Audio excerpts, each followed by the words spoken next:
On a vu dans une vidéo précédente, dont le lien je te laisse dans le premier commentaire, c'est quoi une fonction et qu'est-ce que c'est une image et une préimage.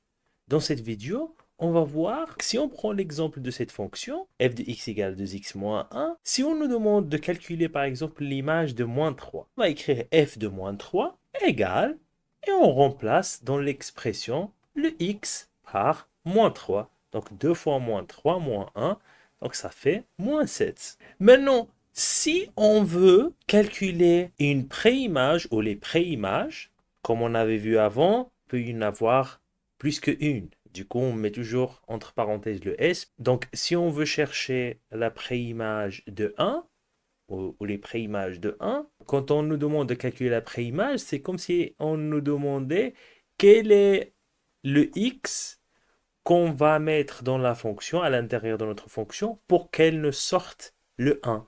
Ça veut dire, il faut résoudre l'équation f de x égale à 1. Donc, on va remplacer f de x par son expression, 2x moins 1, et après, c'est la résolution de l'équation, bien sûr. On passe le 1 de l'autre côté, ça fait 2, et puis on divise par 2, et donc ça, on trouve x égale à 1. Je vais te montrer juste deux cas particuliers.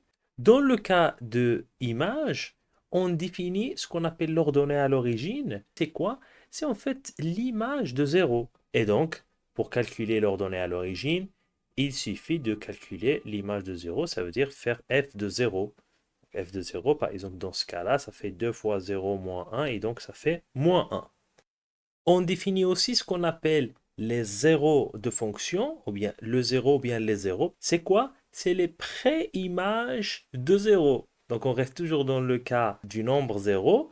Quand on calcule l'image de 0, on appelle ça ordonnée à l'origine.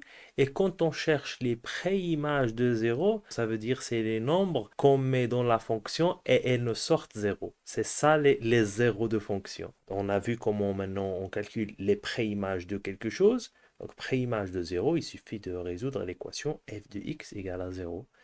Et donc, si on remplace par l'expression 2x moins 1, on passe le 1 de l'autre côté, 2x égale à 1, et puis on divise par 2. Donc, x égale à 1 sur 2. Donc, on dit que 1 sur 2 est un 0 de la fonction f.